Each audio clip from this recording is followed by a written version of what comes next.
भारत माता की, भारत माता की। राष्ट्रीय अधिवेशन में यहां उपस्थित और देश के कोने कोने से जुड़े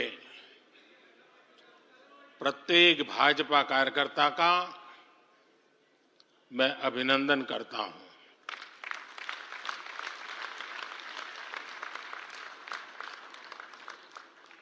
भाजपा का कार्यकर्ता साल के हर दिन 24 घंटे देश की सेवा के लिए कुछ न कुछ करता ही रहता है।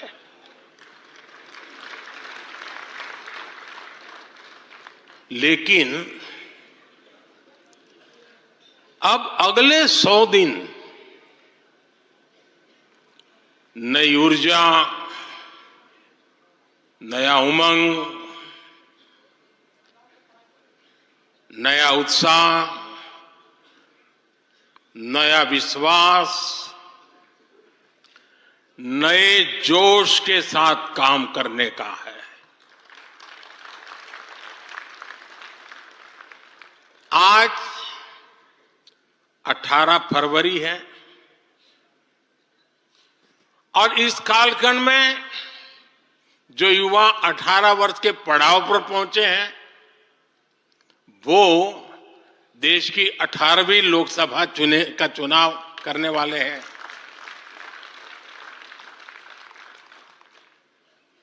अगले 100 दिन हम सबको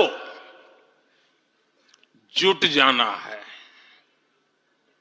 हर नए वोटर तक पहुंचना है, हर लाभार्थी तक पहुंचना है, हर वर्ग, हर समाज, हर पंथ, परंपरा, सब लोगों के पास पहुंचना है। हमें सबका विश्वास हासिल करना है और जब सबका प्रयास होगा तो देश की सेवा के लिए सबसे ज्यादा सीटें भी बीजेपी को ही मिलेगी।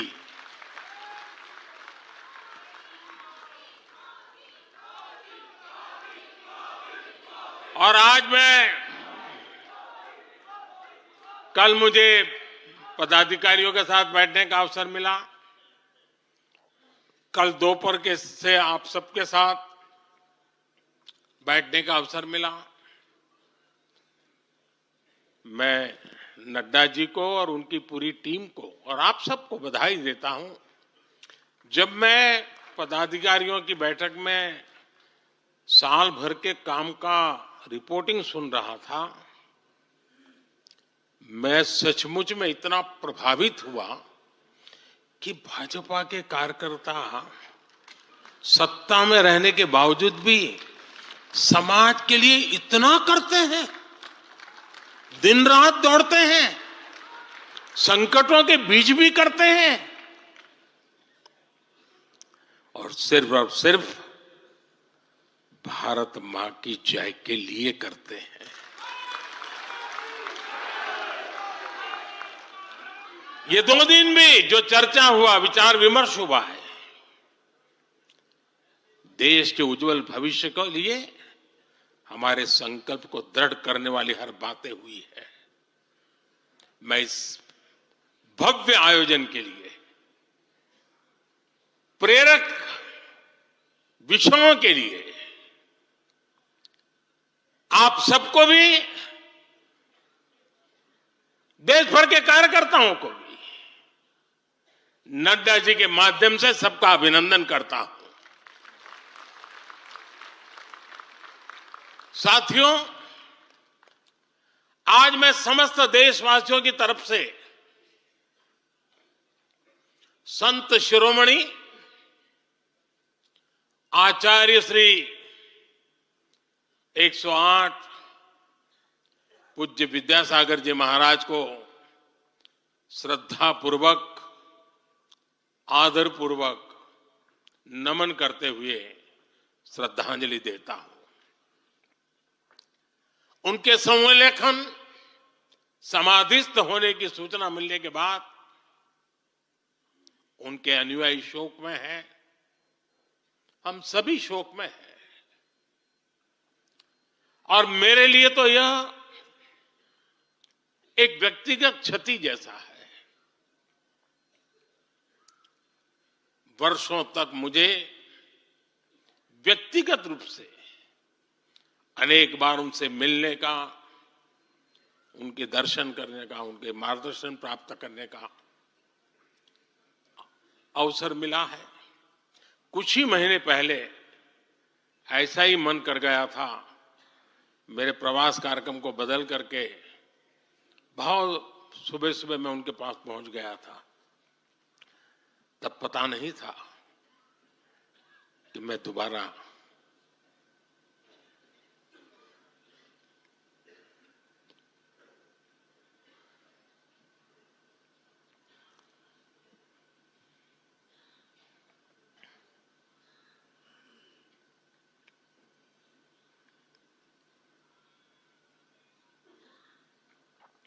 उनके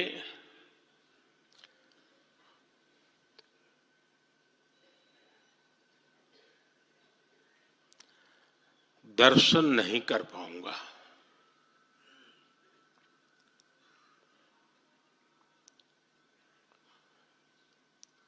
ये मेरा सौभाग्य रहा है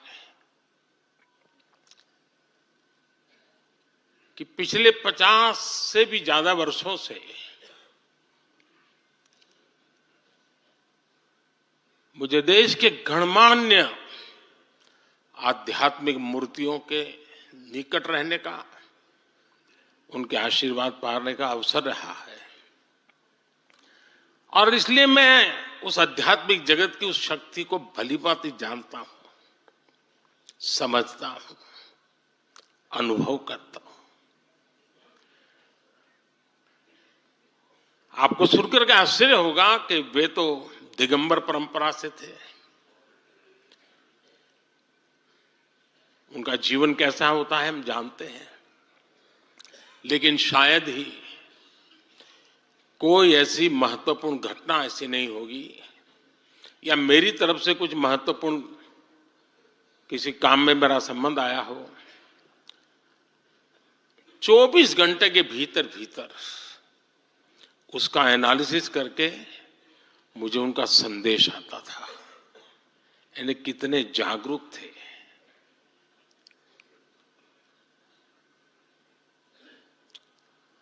और अपनी विराट आध्यात्मिक यात्रा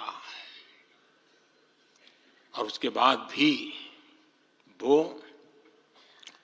हम सबको हमेशा प्रेरणा देते रहे हैं।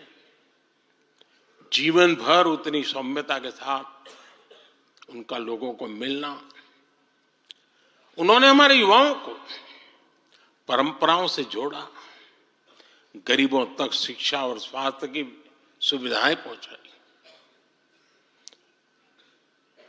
उनका पूरा जीवन उस व्यक्ति के लिए प्रेरणा जैसा है जिसने गरीबों और वंचितों के लिए काम करने का संकल्प लिया है। आज जब भारत प्रगति के पथ पर आगे बढ़ रहा है, मुझे विश्वास है कि उनके सिद्धांत और उनका आशीर्वाद ऐसे ही भारत भूमि को प्रेरणा देता रहेंगे। साथियों, पिछले 10 वर्षों में भारत ने जो गति हासिल की है, बड़े लक्ष्यों को प्राप्त करने का जो हौसला पाया है, यह अभूतपूर्व है साथियों। और इसलिए नहीं कि मैं कह रहा हूं, दुनिया गाजे बाजे के साथ बोल रही है। भारत ने आज हर क्षेत्र में जो ऊंचाई हासिल की है, उसने हर देशवासी को एक बड़े संकल्प के साथ जोड़ दिया है और ये संकल्प है विकसित भारत का। अब देश न छोटे सपने देख सकता है और देश न अब छोटे संकल्प ले सकता है। सपने भी विराट होंगे, संकल्प भी विराट होंगे। और ये हमारा सपना भी है, हम सबका संकल्प भी है कि हमें भारत को विकसित बनाना है। और इसमें अगले 5 वर्षों की बहुत बड़ी भूमिका होने जा रही है। अगले 5 साल में भारत को पहले से भी कई गुना तेजी से काम करना है। अगले 5 साल में हमें विकसित भारत की तरफ एक लंबी छलांग लगानी है। लेकिन भाई और बहनों, सारे लक्ष्यों की प्राप्ति के लिए पहली शर्त है सरकार में भाजपा की जोरदार वापसी।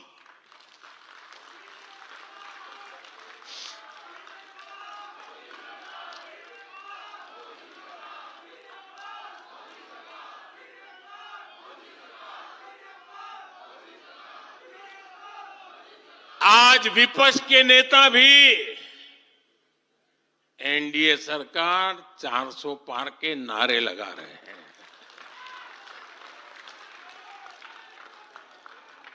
और एनडीए को 400 पार कराने के लिए भाजपा को 370 का माइलस्टोन पार करना ही होगा।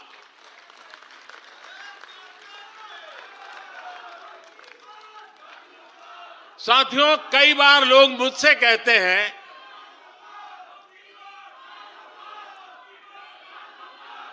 मुझे कहते रहते कि अरे मोदी जी, आपने इतना तो सब कुछ क्या कर लिया, जो बड़े बड़े संकल्प आपने लिए वो तो पूरे कर लिए, अब क्यों इतनी भागदौड़ करनी। साथियों, पूरा देश मानता है 10 साल का बेदाग कार्यकाल और 25 करोड़ लोगों को गरीबी से बाहर निकालना ये सामान्य उपलब्धि नहीं है। पूरा देश मानता है हमने देश को महाघोटालों और आतंकी हमलों के खौफ से मुक्ति दिलाई है। पूरा देश मानता है हमने गरीब और मिडिल क्लास का जीवन बेहतर करने का प्रयास किया है। लेकिन जो लोग सोचते हैं कि बहुत हो गया, ऐसा सोचने वालों को मैं एक पुरानी घटना जरूर बताना चाहूंगा। एक बार एक बहुत बड़े नेता मुझे मिले, मेरे प्रधानमंत्री पद के दूसरे कार्यकाल पे। बोले, मोदी जी, प्रधानमंत्री बनना बहुत बड़ी बात है, आप बन गए। आपने इतने दशकों के संगठन का भी काम कर लिया, मुख्यमंत्री के रूप में भी इतना लंबा समय रह चुके, प्रधानमंत्री में भी दोबारा आ गए। अब इतना काम पा लिया है, अब तो थोड़ा बैठो, आराम करो, बहुत कर लिया। ये उन्होंने मुझे कहा था। उनकी वो भावना राजनीति के पुराने अनुभवों से थी। लेकिन साथियों, हम राजनीति के लिए नहीं, राष्ट्र नीति के लिए निकले हैं। हम तो छत्रपति शिवाजी महाराज को मानने वाले लोग हैं। जब छत्रपति शिवाजी महाराज का राज्याभिषेक हुआ तो उन्होंने ये नहीं किया कि अब तो छत्रपति बन गए, सत्ता मिल गई, तो चलो उसका आनंद लो। उन्होंने अपना मिशन जारी रखा। ऐसे ही उनसे प्रेरणा लेकर के मैं अपने सुख वैभव के लिए जीने वाला व्यक्ति नहीं हूं। मैं बीजेपी सरकार का तीसरा टर्म सत्ता भोग के लिए नहीं मांग रहा हूं। मैं राष्ट्र का संकल्प लेकर निकला हुआ व्यक्ति हूं। अगर मैं अपने घर की ही चिंता करता तो आज करोड़ों गरीबों के घर नहीं बना पाता। मैं देश के करोड़ों बच्चों के भविष्य के लिए जीता हूं, जागता हूं, जूझता रहता हूं।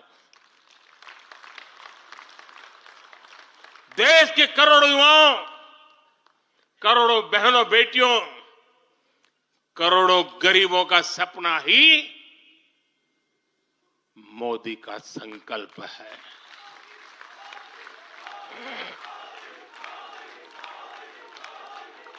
और इस संकल्प की पूर्ति के लिए ही हम सब सेवा भाव से दिन रात एक कर रहे हैं। 10 वर्षों में हमने जो हासिल किया, साथियों, वो तो एक पड़ाव मात्र है। मंजिल तक पहुंचने का एक नया विश्वास है। अभी हमें देश के लिए, कोटि कोटि भारतीयों के लिए, हर भारतीय का जीवन को बदलने के लिए बहुत कुछ हासिल करने का सपने हैं, संकल्प है, और उसके लिए बहुत से निर्णय भी बाकी है। साथियों, आज भाजपा युवा शक्ति, नारी शक्ति, गरीब और किसान की शक्ति को विकसित भारत के निर्माण की शक्ति बना रहा है। पहले लोगों को लगता था कि सरकारें बदलती हैं, व्यवस्था नहीं बदलती।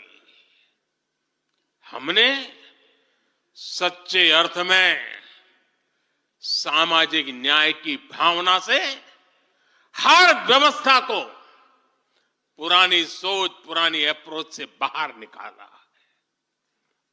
जिनको किसी ने नहीं पूछा, हमने उन्हें पूछा है। इतना ही नहीं, हमने उसको पूजा है। आदिवासियों में भी सबसे पिछड़ी जनजातियों को पहले किसी ने नहीं पूछा। हमने उनके लिए पीएम जनमन योजना बनाई। लाखों विश्वकर्मा परिवारों को किसी ने नहीं पूछा। हमने उनके लिए पीएम विश्वकर्मा योजना बनाई। रेहड़ी, ठेले, फुटपाथ पर काम करने वाले लाखों साथियों के बारे में किसी ने नहीं सोचा। हमने उनके लिए पीएम स्वनिधि योजना बनाई। साथियों, पहले की सरकारों ने महिलाओं के हितों की, उनके जीवन में आ रही परेशानियों की भी कभी चिंता नहीं की। हमारे यहां बेटियों को गर्भ में ही मार डालने की कितनी विराट समस्या थी। हमने इसके लिए सामाजिक चेतना, साथ साथ कड़े कानून, दोनों का सहारा लिया। पहली बार देश में बेटी बचाओ बेटी पढ़ाओ जैसा एक जन आंदोलन चला, जिसका एक बहुत ही सार्थक प्रभाव हुआ। हमने बालिकाओं के, महिलाओं के पोषण पर विशेष बल दिया। हमने पोषण अभियान चलाया ताकि गर्भवती महिलाओं को उचित मदद मिल सके। स्वस्थ महिला ही स्वस्थ संतान को जन्म दे सकती है। गर्भ के समय महिलाओं को उचित पोषण मिले, इसके लिए मातृ वंदना योजना के तहत 3.25 करोड़ से अधिक बहनों को सीधी मदद दी।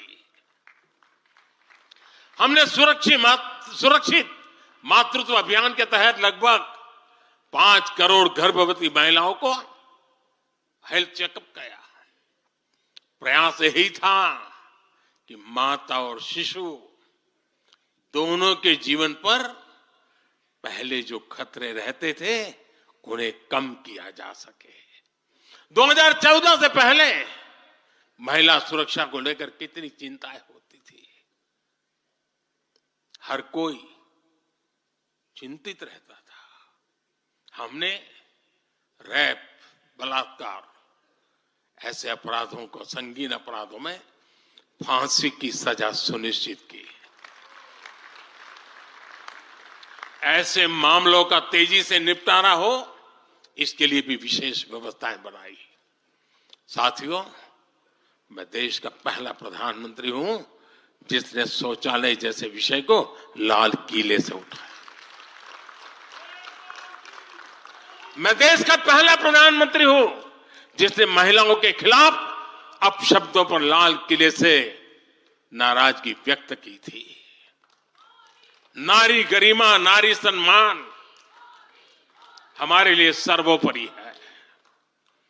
मुझे गर्व है कि पिछले 10 वर्षों में भाजपा सरकार ने महिलाओं का जीवन आसान बनाने के लिए अनेक कदम उठाए हैं।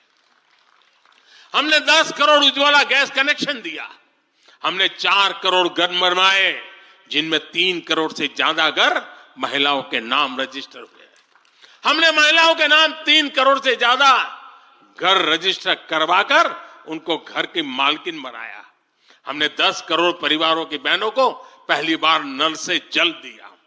हमने 12 करोड़ परिवारों की बहनों को टॉयलेट दिया, और टॉयलेट वो 4 दीवारी नहीं है, इज्जत घर है। हमने 1 रुपये में सुविधा सैनिटरी पैड्स की योजना शुरू की। हमने 25 करोड़ से ज्यादा महिलाओं के बैंक अकाउंट खोले। हमने 30 करोड़ से अधिक मुद्रा लोन महिला लाभार्थियों को दिए। साथियों, बहनों को आर्थिक रूप से सशक्त करने के लिए, बेटियों को नौकरी करने में आसानी हो, इसके लिए हमने अनेक कदम उठाए। हमने सेल्फ हेल्प ग्रुप से 10 करोड़ बहनों को जोड़ा। हमने 1 करोड़ बहनों को लखपति दीदी बनाया। खादी को जो फिर से नया जीवन मिला है, उसका फायदा भी सबसे अधिक गांव की बहनों को ही हुआ है। हमने प्रेगनेंसी लीव को बढ़ाकर 26 हफ्ते किया। पहले फैक्ट्रियों में या दूसरी जगहों पर महिलाओं को नाइट शिफ्ट में काम करने के लिए अनेक अड़चनें थी। हमने श्रम कानूनों में सुधार करके उनको भी दूर किया। हमने पैरामिलिट्री फोर्सेस में महिलाओं की भर्ती 2 गुने से अधिक की। हमने सेनाओं के अग्रणी मोर्चों में महिलाओं की तैनाती को सुनिश्चित किया। हमने सैनिक स्कूलों और मिलिट्री एकेडमी के दरवाजे बेटियों के लिए खोल दिए। साथियों, इस बार 26 जनवरी को कर्तव्य पथ भारत की नारी शक्ति से पूरे देश को प्रेरणा दे रहा था।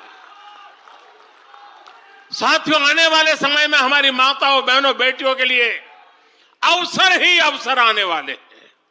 मिशन शक्ति से देश में नारी शक्ति की सुरक्षा और सशक्तिकरण का संपूर्ण इकोसिस्टम बनेगा। अब 15,000 महिला सेल्फ हेल्प ग्रुप को ड्रोन मिलेंगे। ड्रोन दीदी खेती में वैज्ञानिकता और आधुनिकता लाएगी। अब देश में 3 करोड़ महिलाएं लखपति दीदी बनाई जाएगी। पीएम विश्वकर्मा योजना से परंपरागत कला और शिल्प से जुड़ी बहनें सशक्त होगी। नई नेशनल एजुकेशन पॉलिसी से बेटियों को शिक्षा और स्किल के मामले में सबसे अधिक फायदा होगा। गांव के पास ही बेहतर स्पोर्ट्स इंफ्रास्ट्रक्चर बने, बेटियां हमारी स्पोर्ट्स में कमाल करेगी। साथियों, आज जब मैं बीते 10 वर्षों की तरफ नजर डालता हूं तो कितना ही कुछ याद आता है। ये 10 वर्ष साहसिक फैसलों, दूरगामी निर्णयों के नाम है। जो काम सदियों से लटके थे, हमने उनका समाधान करने का साहस करके दिखाया है। अयोध्या में भव्य राम मंदिर का निर्माण करके हमने 5 सदियों का इंतजार खत्म किया है।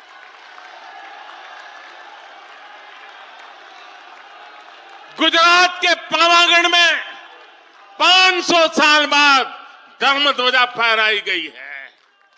7 दशक बाद हमने करतारपुर साहिब राहदारी खोली है।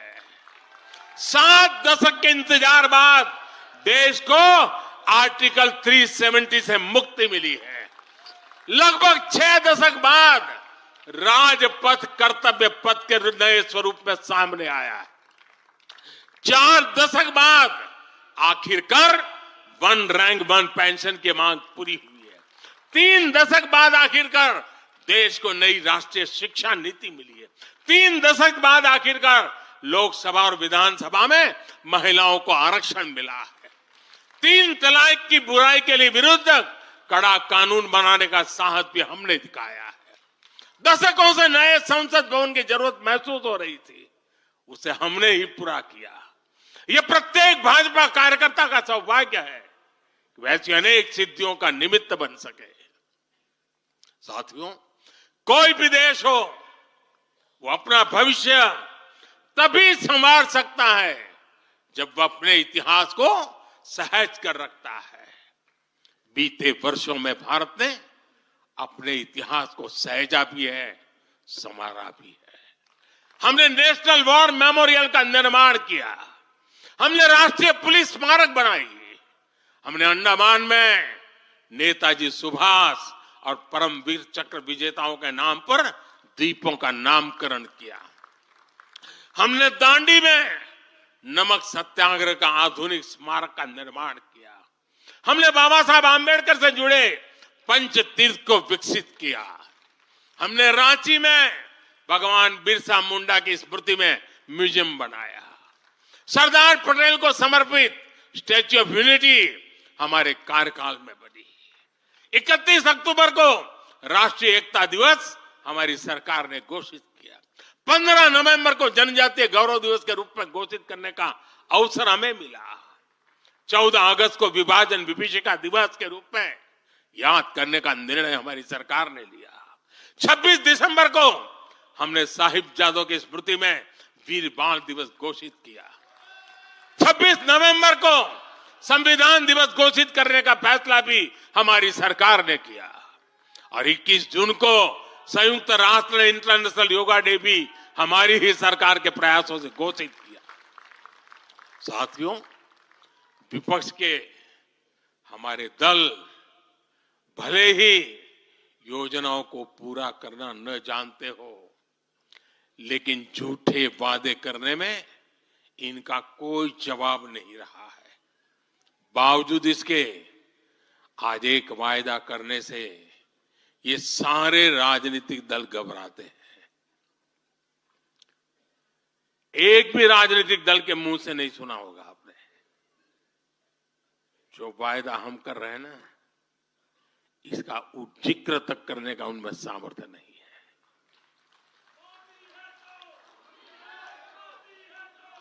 और हमारा वायदा है विकसित भारत का।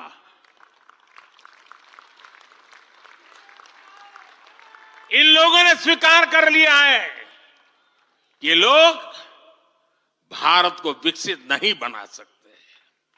सिर्फ और सिर्फ बीजेपी ही ऐसी पार्टी है, एनडीए ही ऐसा एक गठ है जिसने इसका सपना देखा है।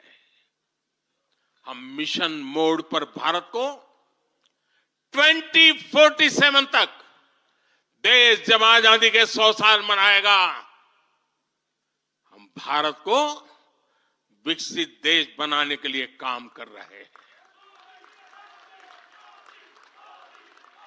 हमने तीसरे टर्म में भारत को दुनिया की तीसरी बड़ी आर्थिक ताकत बनाने का संकल्प लिया है और ये मोदी की गारंटी है।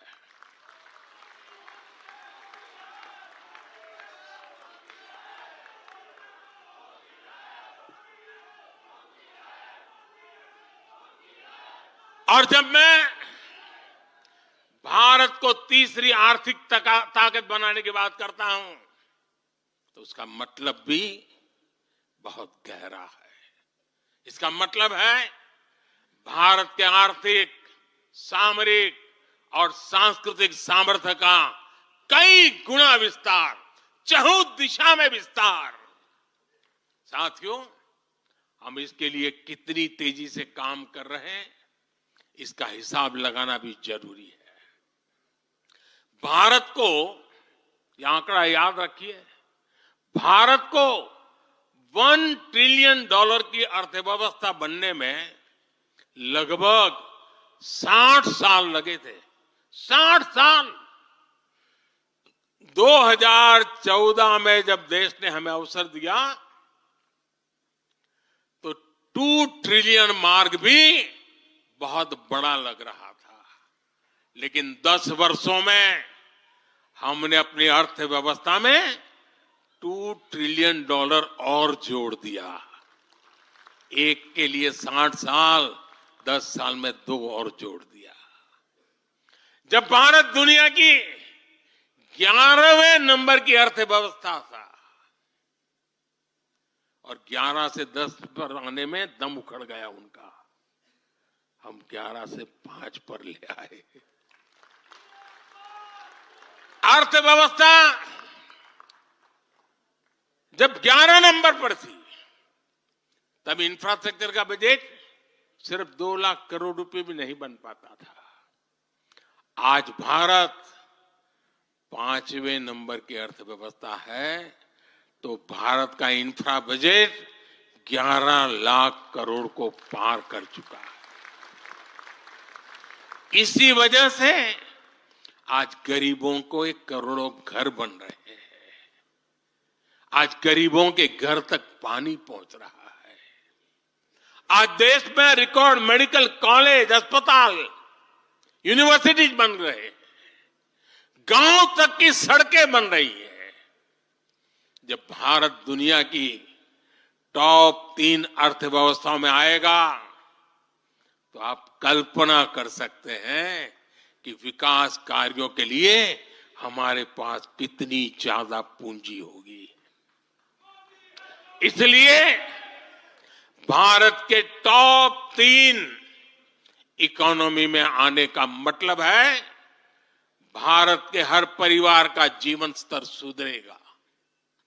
भारत के हर परिवार की आय बहुत अधिक बढ़ जाएगी। भारत का पब्लिक ट्रांसपोर्ट और आधुनिक बनेगा। भारत में रोजगार के लिए नए सेक्टर खुलेंगे, रोजगार के और ज्यादा मौके मिलेंगे। भारत के युवाओं को भारत में ही फंडिंग के ज्यादा से ज्यादा अवसर आएंगे। भारत की महिलाओं को हर मोर्चे पर आगे बढ़कर नेतृत्व करने का मौका मिलेगा। हमारे किसान लेटेस्ट टेक्नोलॉजी से जुड़कर काम करेंगे। कृषि उत्पाद में वैल्यू एडिशन करेंगे। लोगों की जीवन बेहतर बनाने के लिए देश में पर्याप्त संसाधन और आवश्यक व्यवस्थाएं मौजूद होगी। साथियों, मुझे खुशी है कि आज विकसित भारत अभियान की बागडोर भी भारत के युवाओं ने संभाली है। पिछले 1.5 साल में विकसित भारत के संकल्प से जुड़े सुझावों के लिए, और लोगों को ऐसा लगता होगा कि हम बात पता, ऐसा नहीं है। इस पर हम 1.5 साल से चुपचाप काम कर रहे हैं। सरकार की मशीनरी को लगाया है और आपको जानकर के खुशी होगी, अब तक 15 लाख लोगों से ज्यादा लोगों ने विकसित भारत कैसा हो, रोड मैप कैसा हो, इनिशिएटिव कैसे हो, नीतियां कैसी हो, इसमें विचार विमर्श हुआ है। लोगों ने अपने आइडियाज दिए हैं और आपको जानकर के और खुशी होगी, इन 15 लाख में से आधे से ज्यादा वो लोग हैं जिनकी उम्र 35 से कम है। पूरी युवा सोच के साथ हम आगे बढ़ रहे हैं। इन लाखों युवाओं ने विकसित भारत का रोड मैप सुझाया है। साथियों, युवा ऊर्जा से भरा हुआ भारत आज अपने लिए बड़े लक्ष्य तय कर रहा है और जो लक्ष्य तय करता है अपनी आंखों के सामने उसे प्राप्त भी करता है। हम 2029 में 2029 में भारत में यूथ ओलंपिक के लिए तैयारी कर रहे हैं। हम 2036 में भारत ओलंपिक खेलों की मेजबानी करे इसके लिए काम कर रहे हैं। हम 2030 तक हमारी रेलवे को नेट जीरो टारगेट पर ला करके कार्बन मुक्त करने की दिशा में काम कर रहे हैं। हम 2030 के बजाय अपनी टारगेट डेट से 5 साल पहले ही पेट्रोल में 20% इथेनॉल ब्लेंडिंग का लक्ष्य भी हासिल कर लेंगे। भारत 2070 तक नेट जीरो के लक्ष्य को हासिल करने के लिए भी नीतियां बना रहा है। इसका अर्थ है कि आने वाले समय में हमारे देश में अनगिनत ग्रीन जॉब्स बनेगी। साथियों, विकसित भारत वो नहीं होगा जिसका भविष्य भाग्य के भरोसे हो। इसलिए दूसरे देशों पर भारत की निर्भरता को हम तेजी से कम कर रहे हैं। इसलिए हम देश के लिए बड़े लक्ष्य बना रहे हैं और उनके लिए योजनाबद्ध तरीके से काम भी कर रहे हैं। भविष्य में हम एक ऐसा भारत देखेंगे जिससे लाखों करोड़ रुपए का खाद्य तेल बाहर से लाने की जरूरत नहीं होगी। हमारे पाम ऑयल मिशन की मदद से हमारे किसान इतने सशक्त हो जाएंगे कि वो देश के पैसों की बचत कर सके। बीते कुछ वर्षों में दलहन, तिलहन और श्री अन्न के लिए विशेष नीतियां बनाई है जिससे छोटे छोटे किसानों को मदद हो रही है। भविष्य में भी हमारे किसानों को इनसे और लाभ मिलेगा। किसानों के भविष्य को सुरक्षित करने के लिए हमने देश के कोने कोने में अमृत सरोवर अभियान भी शुरू किया। आजादी का अमृत महोत्सव हम बहुत कुछ कर सकते थे। हम दिल्ली के अंदर कोई एक बड़ा ताबूत खड़ा कर दे के नाम लिखवा सकते थे कि आजादी के अमृत काल में मोदी जी ये बना के गए। हमने आजादी के अमृत वर्ष को जन आंदोलन बनाया और काम क्या किया? तालाब बनाए। हर गांव में जब तालाब बनते हैं ना, वो किसान को सुरक्षित करते हैं, शुद्ध पानी की गारंटी देते हैं, जमीन उर्वरक बना देते हैं।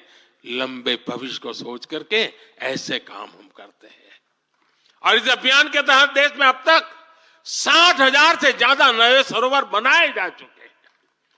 60,000 तालाब, शायद ही किसी सरकार के नसीब में इतना बड़ा काम करने का सौभाग्य आया होगा। ये सरोवर जल सुरक्षा सुनिश्चित करने में किसानों की मदद करेंगे। आज ग्रीन हाइड्रोजन से जुड़े अभियान और सोलर रूफटॉप मिशन के कारण देश रिन्यूएबल एनर्जी के क्षेत्र में भी तेजी से आगे बढ़ रहा है। बहुत जल्द भारत दुनिया का सेमीकंडक्टर हब बनेगा और इससे पूरी दुनिया में नई कंप्यूटिंग रिवॉल्यूशन को भी भारत गति देने का निमित्त बनने वाला है। पोर्ट लेड ग्रोथ से पब्लिक ट्रांसपोर्ट तक आने वाले समय में हर क्षेत्र को नई ऊंचाई मिल सकेगी। साथियों, भाजपा आज देश का एकमात्र दल है जो एक भारत श्रेष्ठ भारत की भावना के प्रति इतना आग्रही भी है और इतना समर्पित भी है। मैं पिछले महीने के अपने अनुभवों को भी कभी भूल नहीं सकता। इस दौरान मुझे भगवान श्री राम से जुड़े कई स्थानों में भ्रमण करने का अवसर मिला। मेरा 11 दिन का अनुष्ठान चल रहा था। उस अनुष्ठान के दरमियान मैं नासिक, लेपाक्षी, त्रिप्रयार, श्रीरंगम, रामेश्वरम, धनुषकोडी मैं इन जगहों पर एक सामान्य साधक के तौर पर गया था। इस दौरान मुझे दक्षिण भारत के विभिन्न क्षेत्रों में लोगों से जो स्नेह मिला, आशीर्वाद मिले, मैं उसका शब्दों में बयान नहीं कर सकता और पॉलिटिकल पंडितों के पैरामीटर में कभी आ भी नहीं सकता है जी। जब मैं सड़कों से गुजर रहा था, लोग अपने वचन से, अपने भावों से मुझ पर अपना आशीर्वाद बरसा रहे थे। इस दौरान मुझे कंब रामायण का पाठ सुनने का अवसर मिला। ये ठीक उसी जगह पर हुआ जहां महान कवि कंबन ने 800 वर्ष पहले अपने रामायण की रचना की थी। आप कल्पना कर सकते हैं उसी स्थान पर बैठ करके जब मैं कंब रामायण सुन रहा था, उस भाव विश्व को मैं ही अनुभव कर सकता हूं। एक ऐसा अद्भुत क्षण था जिसमें एक भारत श्रेष्ठ भारत की भावना पूरी तरह समाहित थी। मुझे विश्वास है कि आप सभी ने भी कम अधिक मात्रा में इसे महसूस किया होगा। हम हमेशा विभिन्न तरीके से देशवासियों को करीब लाने का निरंतर प्रयास करते हैं। एकता के सूत्र में बांधने के लिए हमारी कोशिश रहती है। चाहे संयुक्त राष्ट्र में पहली बार जाकर के कोई तमिल में बोलता है, जगत गुरु बसवेश्वरा का संदेश दूर दूर तक पहुंचाने के लिए हम लेके जाते हैं। काशी तमिल संगमम का आयोजन हो, काशी तेलुगु संगमम का आयोजन हो, या फिर बीएचयू में सुब्रमण्यम भारती के नाम पर चेयर की स्थापना हो। हम G20 करते हैं तो भी देश के कोने कोने में जाकर के करते हैं। हम विश्व के मेहमान आते हैं तो दिल्ली को ही देश नहीं मानते, हम हर राज्य में लेकर के जाते हैं। हमारे राजभवनों में हर राज्यों के स्थापना दिवस बनाए जाते हैं। कोई भी राज्य भवन होगा, नागालैंड का भी वहां स्थापना दिवस मनाया जाएगा और गुजरात का भी मनाया जाएगा, महाराष्ट्र का भी मनाया जाएगा, गोवा का भी मनाया जाएगा। हर राजभवन में राष्ट्रीय एकता का एक प्रकार से उत्सव बना दिया जाता है। हम अपनी विविधता को सेलिब्रेट करते हैं। एक भारत श्रेष्ठ भारत की भावना हमारे दिल के बहुत करीब है। इसे मजबूत बनाने के लिए हम काम करते हैं। साथियों, एक भारत श्रेष्ठ भारत की भावना हमारी गवर्नेंस में भी दिखाती है। हर क्षेत्र के विकास पर हमारा पूरा फोकस है। नॉर्थ ईस्ट का उदाहरण आपके सामने है। पहले की सरकारों में नॉर्थ ईस्ट को पूरी तरह अनदेखा कर दिया गया क्योंकि पार्लियामेंट की सीटें कम है, उनका इंटरेस्ट नहीं था। हम वोट और सीटों के हिसाब से काम नहीं करते। मेरे लिए तो मेरे देश का हर कोना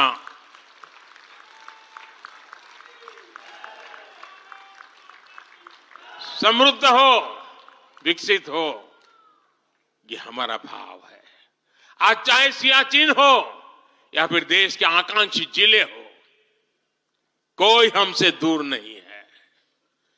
वो गांव जिन्हें पहले आखिरी गांव कहा जाता था, हमारे लिए देश के वो पहले गांव बन गए। और मेरे सारे कैबिनेट के मंत्री उन गांवों में रात बिता करके आए। कुछ मंत्रियों को तो -15 डिग्री में रात को रुकना पड़ा वहां, क्योंकि हम आत्मसात करना चाहते हैं। हमारे लिए देश का हर हिस्सा महत्वपूर्ण है।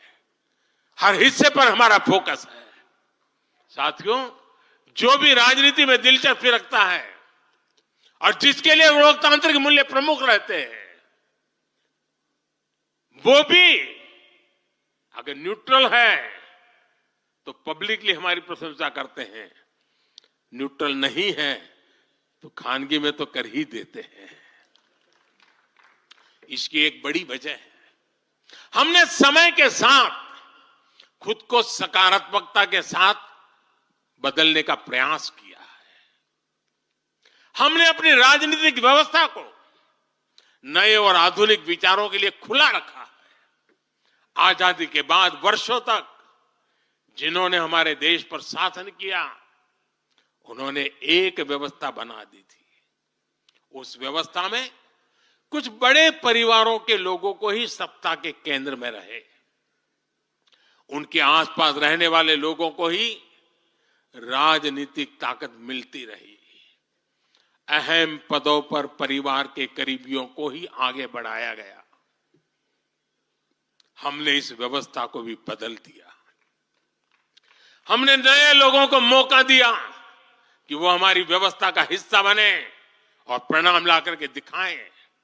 इससे व्यवस्था में नयापन आया और इसका लोकतांत्रिक स्वरूप कायम रहा। हमारी कैबिनेट में रिकॉर्ड संख्या में नॉर्थ ईस्ट के मंत्री हैं। नागालैंड से पहली बार एक महिला राज्यसभा में सांसद बन गई है। हमें गर्व है कि हमने पहली बार त्रिपुरा के व्यक्ति को काउंसिल ऑफ मिनिस्टर्स के अंदर स्थान दिया है। पहली बार हमारी सरकार में अरुणाचल प्रदेश को कैबिनेट मिनिस्टर मिला है। पहली बार गुर्जर मुस्लिम को राज्यसभा के लिए नॉमिनेट किया गया है। हमारी सरकार में ही गोवा से कैबिनेट मंत्री बनाया गया। हमें गर्व है कि हम बीजेपी के एक ऐसी संस्कृति का हिस्सा है जो मंत्रालय में रिकॉर्ड ओबीसी प्रतिनिधित्व सुनिश्चित किया जाता है। अमित भाई ने इसका विस्तार से वर्णन किया, इसलिए मैं ज्यादा उसके ऊपर नहीं कहना चाहता हूं। साथियों, हमारी सरकार सबके लिए, सबका साथ सबका विकास हमारे काम से ही झलकता है। हमें गर्व होता है जब करतारपुर साहिब कॉरिडोर के द्वारा लाखों सिख श्रद्धालुओं की आध्यात्मिक इच्छाएं पूरी होती है।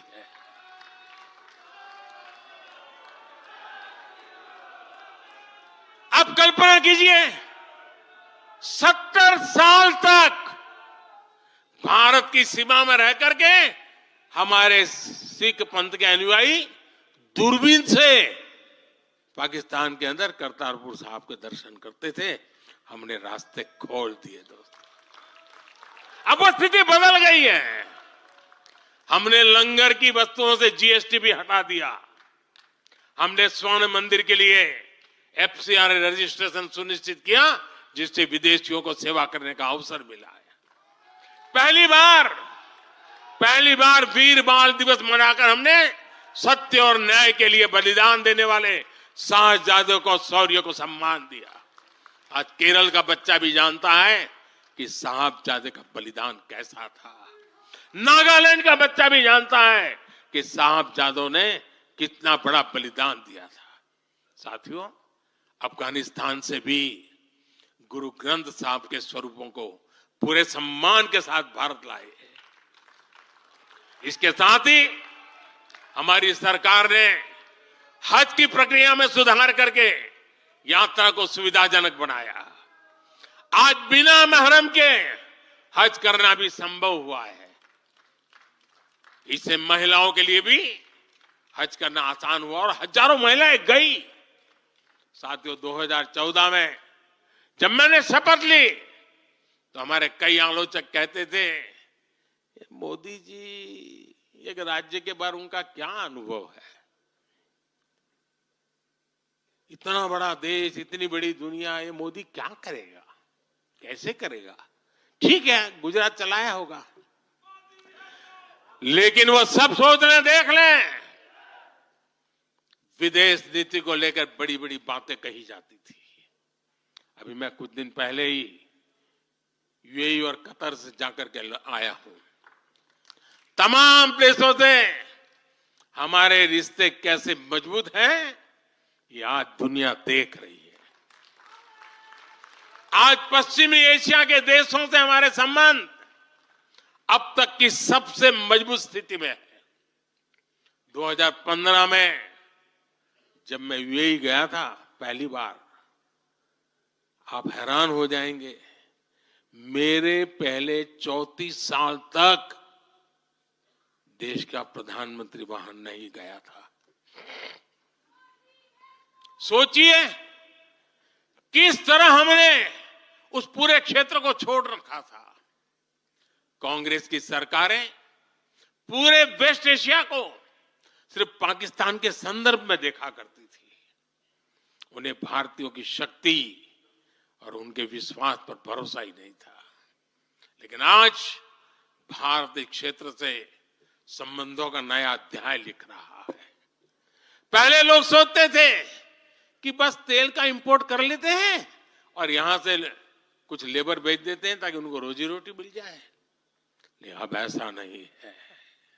आज ट्रेड, टेक्नोलॉजी, टूरिज्म, ऐसे अनेक क्षेत्रों में हमारे संबंध बहुत बेहतर हैं और हम निरंतर विकास कर रहे हैं।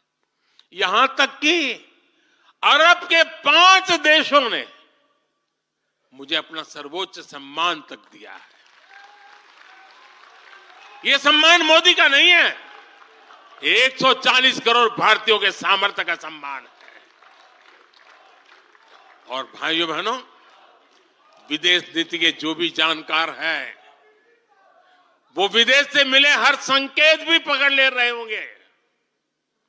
आज अलग अलग देशों में सत्ता और विपक्ष के दल ये खुलकर मानते हैं कि भारत के सशक्त होने से पूरी दुनिया का हित होने वाला है। ये पूरी दुनिया मानने लगी। आज हर महाद्वीप में भारत का सम्मान, भारत की ताकत बढ़ रही है। हर देश भारत से गहरे संबंध बनाने पर जोर दे रहा है। और इन सब के बीच कोई देश हमारी सरकार से बातचीत के लिए, आप जानकर के हैरान होंगे, अभी तो चुनाव बाकी है, लेकिन मेरे पास जुलाई, अगस्त, सितंबर के डेट पड़े हुए निमंत्रण दे करके। इसका अर्थ क्या है? इसका अर्थ है कि दुनिया के विभिन्न देश भी बीजेपी की सरकार की वापसी को लेकर पूरी तरह आश्वस्त है। वो भी जानते हैं, दुनिया का हर देश जानता है, दुनिया की हर शक्ति जानती है, आएगा तो साथियों, कांग्रेस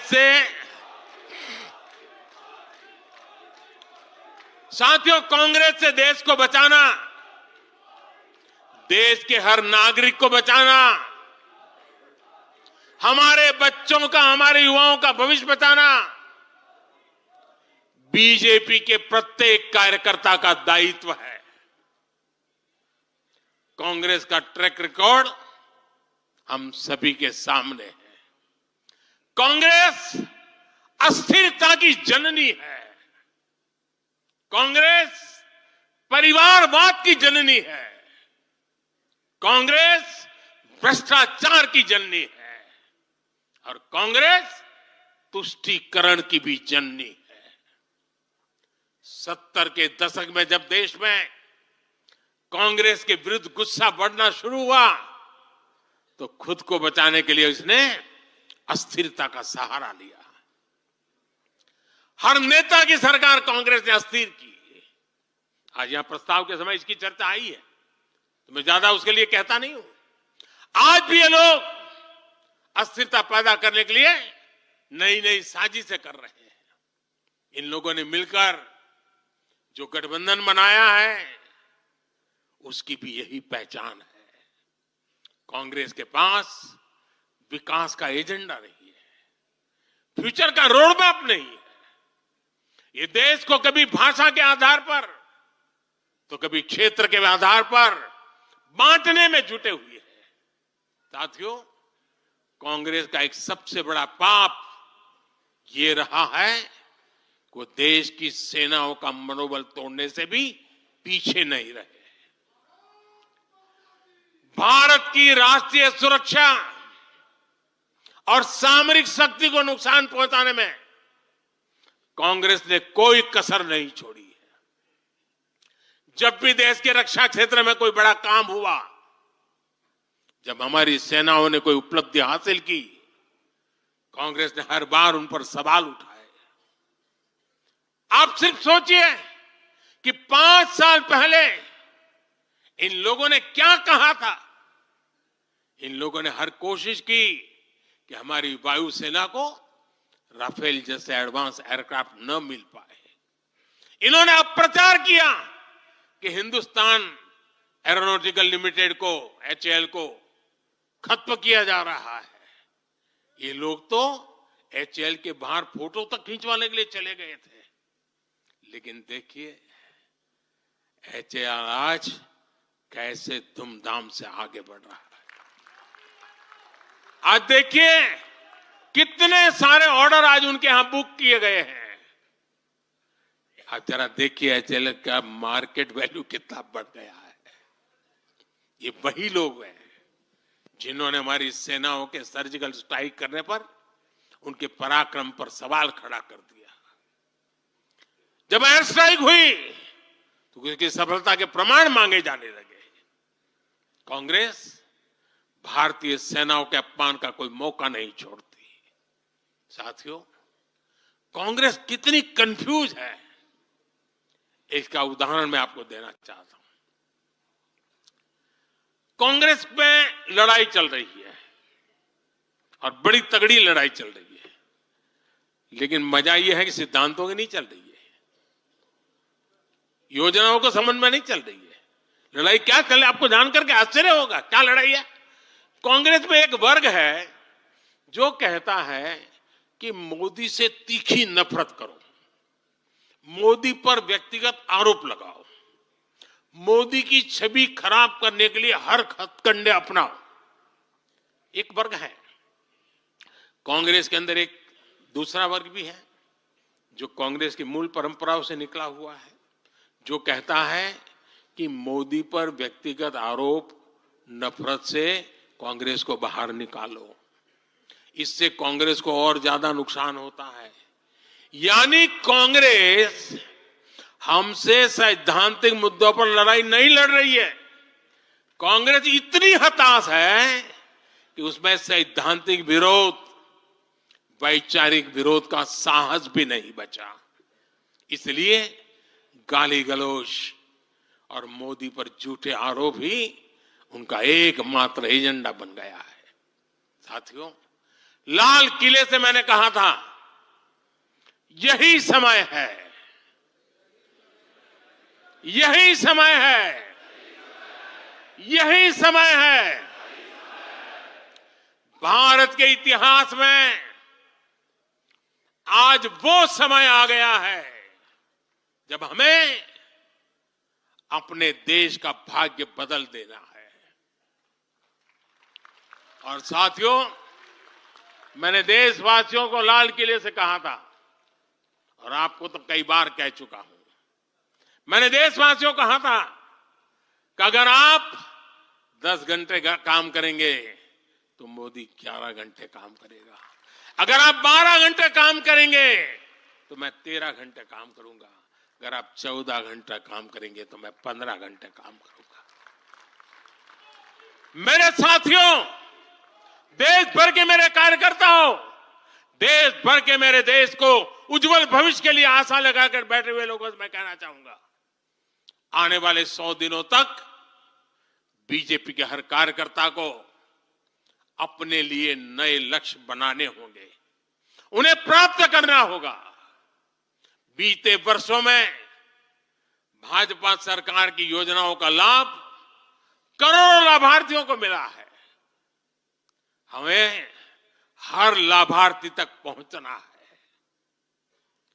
और मेरी एक व्यक्तिगत प्रार्थना है, करोगे? जरा हाथ ऊपर करके बताइए, करोगे? करोगे?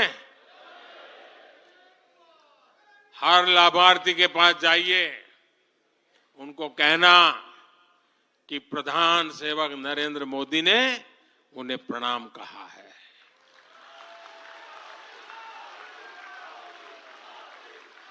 और इसमें आपको नमो ऐप से भी बहुत मदद मिलेगी।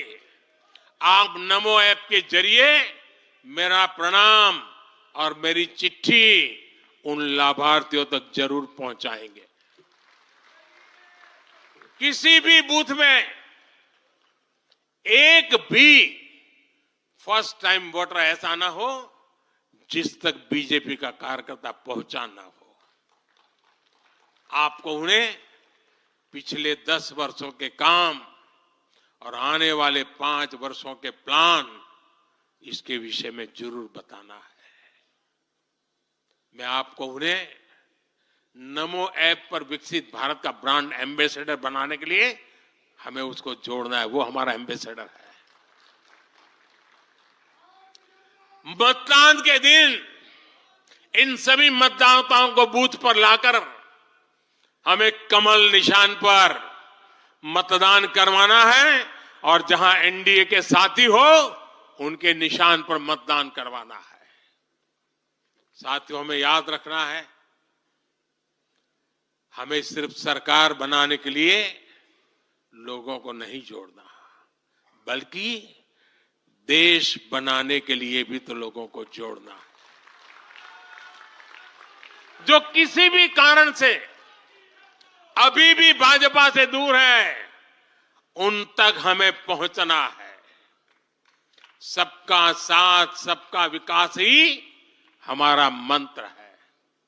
हमारे स्वतंत्रता सेनानियों ने जो सपने देखे थे, अब उन्हें पूरा करने का समय आ गया है और इसके लिए भाजपा जरूरी है। इसके लिए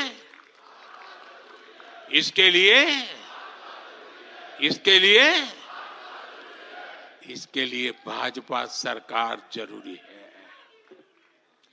आज देश की जनता कह रही है, भ्रष्टाचार पर सख्त कार्रवाई होती रहे, इसलिए महंगाई पर लगाम लगी रहे, इसलिए देश के दुश्मनों में डर बना रहे, इसलिए निवेश और नौकरी के अवसर बढ़ते रहे, इसलिए भारत तीसरी बड़ी सबसे आर्थिक ताकत बने, इसके लिए भारत में तेजी से इंफ्रास्ट्रक्चर का निर्माण हो, इसलिए आत्मनिर्भर भारत अभियान सफल हो, इसलिए करोड़ों भारतीयों को मुफ्त राशन मिलता रहे, इसलिए किसानों को सम्मान निधि मिलती रहे, 100% लाभार्थी तक तेजी से लाभ पहुंचे, इसलिए साथियों, आप यहां से एक नए संकल्प के साथ अपने क्षेत्र में जाएं। अब की बार